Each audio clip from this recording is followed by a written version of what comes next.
ઘણા લોકો એવું કહેતા કે રાતના 3 વાગે સમાજ આવશે. આટલી બધી ઠંડી હતી તોય છતાંય તમે જોયું કે કેટલો અમારો બહોળો સમાજ છે ને અહીંયા કેટલા મોટી સંખ્યામાં અમારો સમાજ આવ્યો.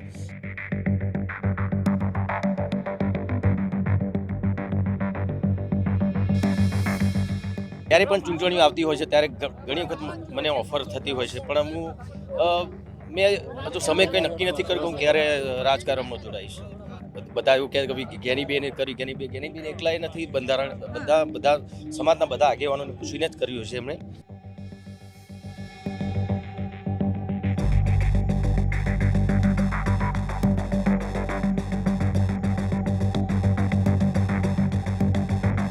અરે મેં તો હમણાં કીધું તમે જાગો છો ખરા, પણ પછી થોડાક મહિનો ઊંઘી જાઓ છો.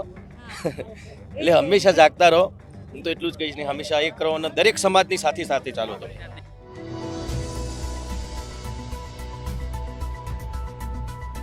વિક્રમ ઠાકોર આપણી સાથે છે અને અભ્યુદય કાર્યક્રમ પૂર્ણ થયો છે, એમની સાથે સીધી વાત કરવી છે.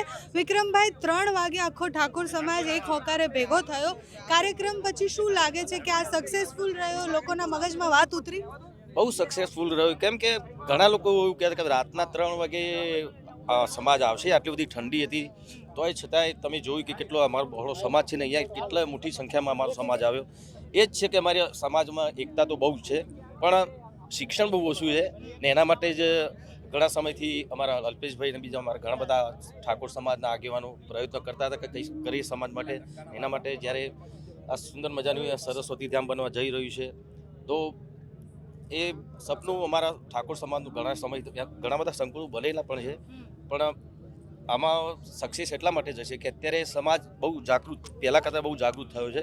એટલા માટે આ બહુ સરસ આયોજન હતું ને ચોક્કસપણે આ સક્સેસ જશે.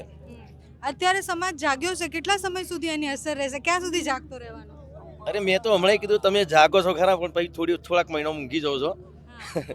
એટલે હંમેશા જાગતા રહો.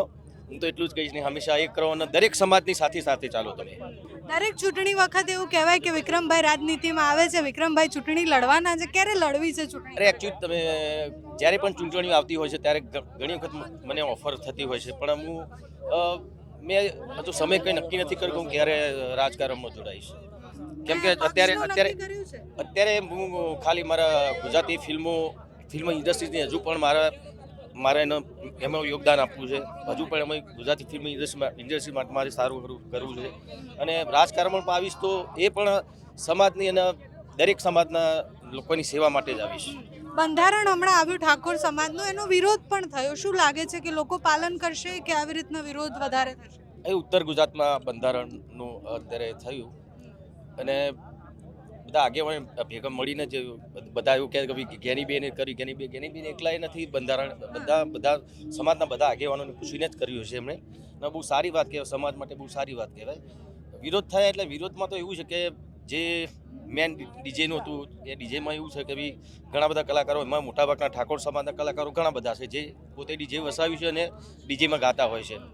તો એ લોકોના મારા ફોન આવ્યા હતા કે ભાઈ આવું છે, તો અમે તો ઘેર બેસી ગયા, અમારે બીજું કોઈ રોજગારી છે નહીં, અમે શું કરીશું? તો આનું કંઈક તો મને લાગ્યું કે ચલો ભાઈ હું બી એક કલાકાર છું, તો કલાકારને એમનું હું જાણી શકું છું કે એમની વેદના શું હોય.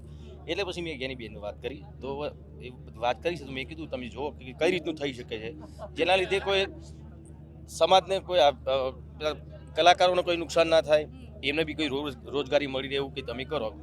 છેલ્લો સવાલ છે, આ મંચ તમને કેટલું સામાજિક લાગ્યું ને કેટલું રાજનૈતિક લાગ્યું?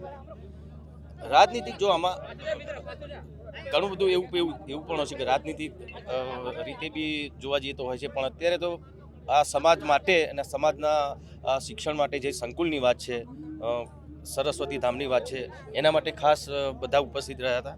ને હું તો દરેક સંમેલન હોય, ભાજપ હોય, કોંગ્રેસનું હોય, કોઈ બીનું સંમેલન હોય, જ્યારે અમારા સમાજનું કોઈ આવું સંમેલન હોય છે તો હું ચોક્કસપણે દરેક પક્ષના સંમેલનમાં હું જઉં છું. થેન્ક યુ સો મચ અમારી સાથે વાત કરવા બદલ.